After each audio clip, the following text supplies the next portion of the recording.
ये बेटा हमारा चैप्टर नंबर 7 कंप्लीट हो चुका है, जो कि त्रिभुजों की सर्वांग क्षमता था। आज हम चैप्टर नंबर 8 शुरू करेंगे, जिसका नाम है राशियों की तुलना। यानी हमें दो राशि दी हुई हैं, हम उनकी तुलना किस प्रकार करते हैं।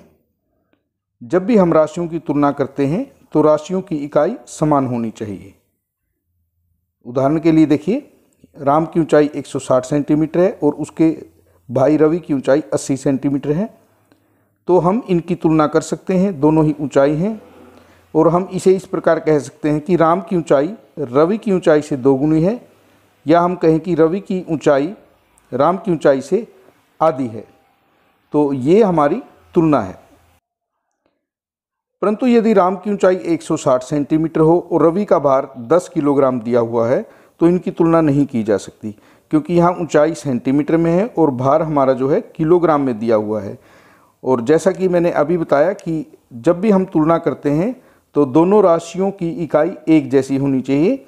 यहाँ पर इकाई ऊंचाई में है सेंटीमीटर में, और ये जो भार है वो किलोग्राम में है। वो अलग अलग राशियाँ हैं, उनकी हम तुलना नहीं कर सकते। अब हम अपनी एक्सरसाइज 8.1 के क्वेश्चन शुरू करते हैं। देखिए, सबसे पहले क्वेश्चन में हमें 8.1 में दिया हुआ है, अनुपात ज्ञात कीजिए 5 रुपये का 50 पैसे से। यहाँ इकाई रुपये है और यहाँ पैसे है। हम इसको एक जैसी इकाई बनाएंगे।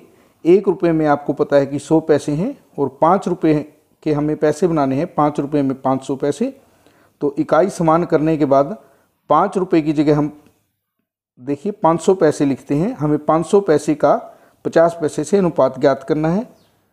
500 पैसे हमारे हैं और 0 से 0 कैंसिल, 5 एकम 5, 5 एकम 5, 0। हमारा अंश 10 होगा और हर 1 होगा, तो हम इसे 10:1 कहेंगे। कहने का मतलब ये है, यहाँ पैसे थे और यहाँ पैसे 500 बनाए थे हमने 5 रुपये के, यानी कि 50 पैसे का 10 गुना है 500 पैसे, या कहें कि 50 पैसे का 10 गुना है 5 रुपये। तो इस प्रकार आप देखिए अनुपात आगे कैसे करते हैं। नेक्स्ट में हमें दिया हुआ है 15 किलोग्राम का 210 ग्राम से। यहाँ हमारी इकाई किलोग्राम है और यहाँ ग्राम है, हमें एक जैसी करनी है। 1 किलोग्राम में 1000 ग्राम है, तो 15 किलोग्राम में 15 गुना 1000 ग्राम होंगे, यानी 15000 ग्राम। तो हमें 15 किलोग्राम और 210 ग्राम का जो अनुपात था, वही अनुपात 15000 ग्राम का 210 ग्राम से निकालना है। तो 15000 ग्राम लिखते हैं और इसका अनुपात 210 ग्राम से निकालेंगे। 0 से 0 कैंसिल, 3 7 21, 3 5 15 और 2 0, यानी अंश में 500 और हर में 7 होगा। तो यह अनुपात हमारा 500:7 बनेगा। तो ये जो बटे का निशान है या भाग का कहें, उसकी जगह अनुपात का निशान आ जाएगा। नेक्स्ट में देखिए, हमारे पास है 9 मीटर का 27 सेंटीमीटर से हमें अनुपात निकालना है। 1 मीटर में 100 सेंटीमीटर है, तो 9 मीटर में 9 गुना 100 900 सेंटीमीटर होंगे, यानी कि हमें 900 सेंटीमीटर का 27 सेंटीमीटर से अनुपात निकालना है। तो 900 सेंटीमीटर और ये हुए हमारे 27 सेंटीमीटर। यहाँ पर 9 से ही हम कर देते हैं। 9 एकम 9, 0 और 9 तिया 27।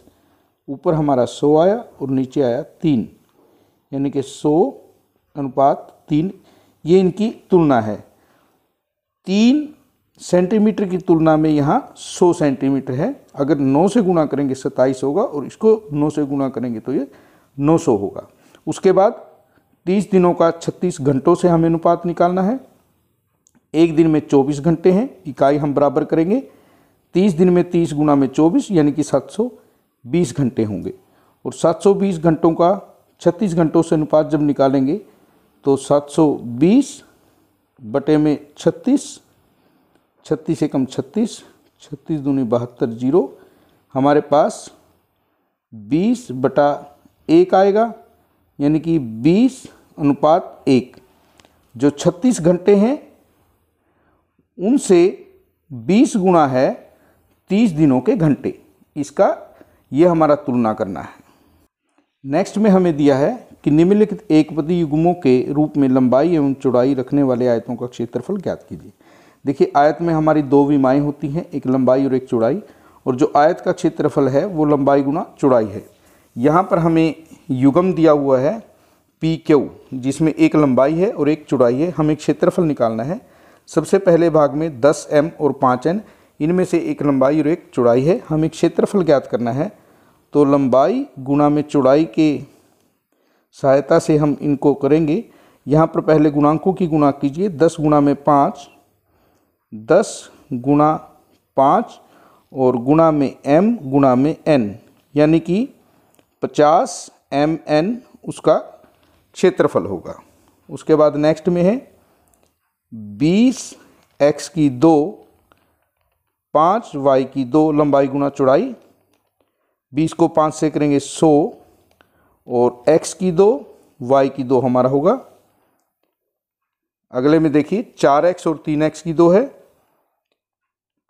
एक भुजा आयत की और ये दूसरी भुजा है।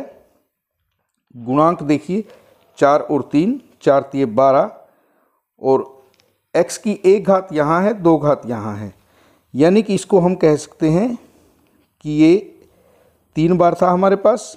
ये पहले पद का x है और दूसरे पद का 2 बार। इसे हम कह सकते हैं 12x की घात 3। और उसके बाद नेक्स्ट में देखिए 3mn गुणा में 4np। पहले अचर राशियों की गुणा कीजिए। 3 गुणा में 4 12, m 1 बार है और n हमारा 2 बार है, तो n की घात 2 और p 1 बार है तो p। ये हमारा आयत का क्षेत्रफल होगा। तो आपने क्वेश्चन नंबर 2 तक का अपना काम कंप्लीट करना है।